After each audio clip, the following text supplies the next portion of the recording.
नमस्कार। Astro sky channel में आप सबका स्वागत है।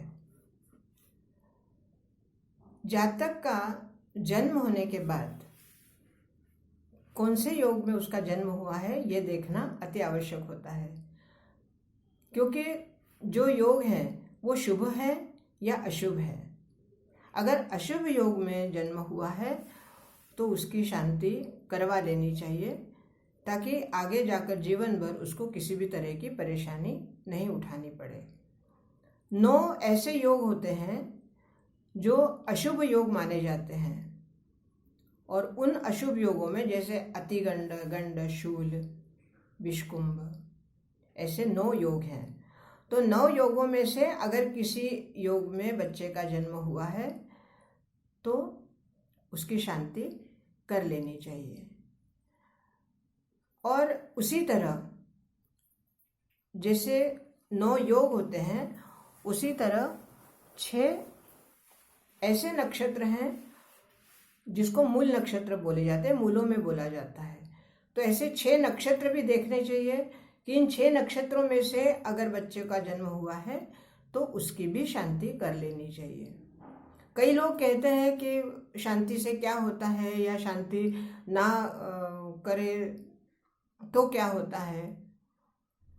लेकिन अगर आप ज्योतिष पर विश्वास करते हैं तो ज्योतिष में जो योग और नक्षत्र अशुभ माने जाते हैं उनकी शांति इसीलिए आवश्यक होती है क्योंकि ये कहीं ना कहीं बाधक होते हैं। और अगर जीवन में इन नक्षत्रों से या इन योगों से परेशानी होती है, समस्या आती है, तो आगे चलकर या बड़े होने के बाद जब भी आपके जीवन में कोई परेशानी आएगी तब आपको ये समझाया जाएगा कि आपने ये योग की शांति नहीं की है या ये नक्षत्र की शांति नहीं की है, इसलिए आपके जीवन में या आपके बच्चे के जीवन में ये परेशानी आ रही है। ज्योतिष एक ऐसी विधा है, ऐसा शास्त्र है जो इस जन्म के साथ साथ पिछले जन्म का और अगले जन्म का भी हमें दिखाता है।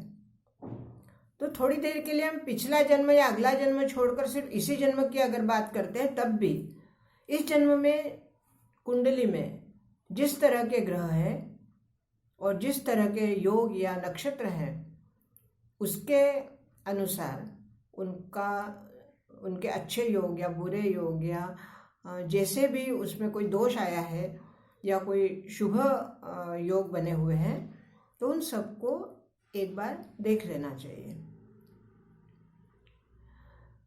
अब इन योगों को, जैसे मान लो विषकुंभ योग है या गंड योग है या अतिगंड योग है, ये नाम से ही पता चल रहा है कि इसमें कहीं ना कहीं कुछ अशुभता छुपी हुई है।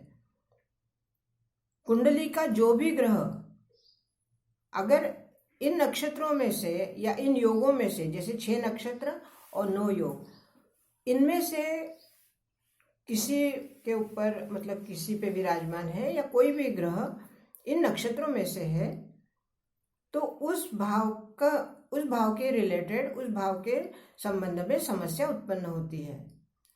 जरूरी नहीं कि सिर्फ चंद्रमा को ही देखा जाए। चंद्रमा अगर उसमें है तो वो तो शांति हो ही जाती है, उसकी करनी ही चाहिए अगर नक्षत्र में या योग में है। लेकिन इन 9 ग्रहों में से कोई भी ग्रह अगर इन योग या नक्षत्र में है या उसमें से स्थापित है, तो उसका भी विचार करना चाहिए, क्योंकि वो जिस भाव का स्वामी है उस भाव के संबंध में समस्या उत्पन्न होगी। ये बहुत सूक्ष्म ज्ञान है ज्योतिष का। आप जितना इसके पल्लू खोलते जाएंगे, जितना आप इनके कागज, ये जैसे किताब को हम एक एक पन्ना हम आगे खोलते जाते हैं, नया नया हमें दिखाई देता है, पढ़ने में आता है, उसी तरह ये शास्त्र ऐसा है कि जितना हम इसकी गहराई में उतरते जाएंगे उतना ही हमें इसके एक एक पहलू दिखाई देते हैं।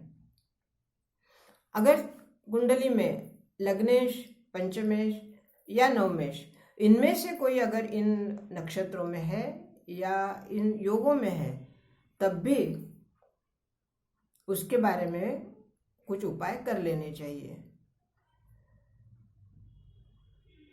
अगर आपका कोई प्रतिपक्षी मतलब ओपोनेंट ग्रह अगर इन नक्षत्रों में या योगों में है तो उसके बारे में दान या उसकी पूजा या जो भी आपको ज्योतिषी बताएं उसके अनुसार आपको कर लेना चाहिए।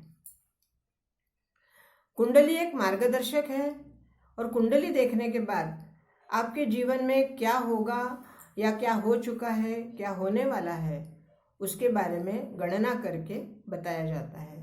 और ये अगर आपका जन्म का समय और स्थान अगर सही है, विशेषकर आपका समय, अगर समय में बहुत ज़्यादा मिनटों का फर्क होगा तो आपके कुंडली का लग्न बदल जाता है।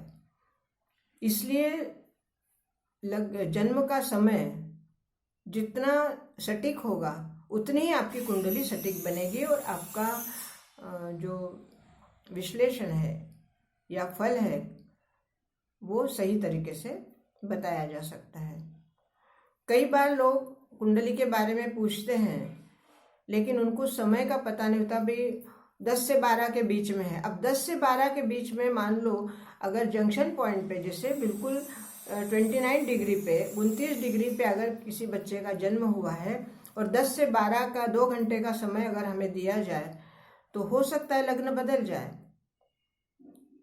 तो अगर मान लो 29 डिग्री पे कोई लग्न है तो वो 10 और 12 के बीच में हम जब कुंडली बनाते हैं तो वो अगला लग्न भी आ सकता है या वो लग्न भी आ सकता है जिस लग्न पे 10 से 12 के बीच में आने वाला है।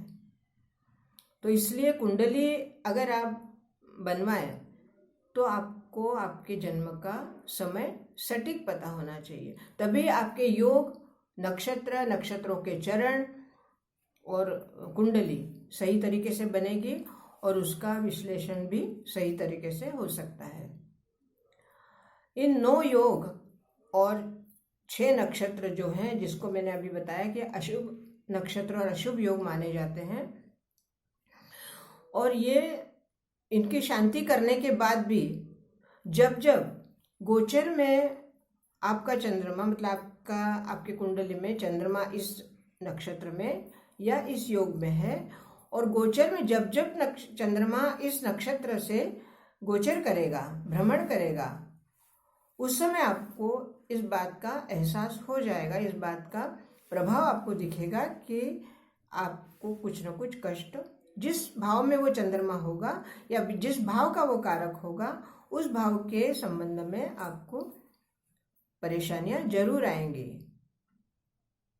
इसलिए शांति करना तो अति आवश्यक है, लेकिन उसके बावजूद भी कुछ समस्याएं ऐसी होती हैं कि जो गोचर में भ्रमण करते समय कुछ प्रभाव उसका अवश्य दिखाती है। इन योग और नक्षत्र के बारे में सविस्तार अगले वीडियो में बताऊंगी। आज के लिए इतना ही। बहुत बहुत धन्यवाद। नमस्कार।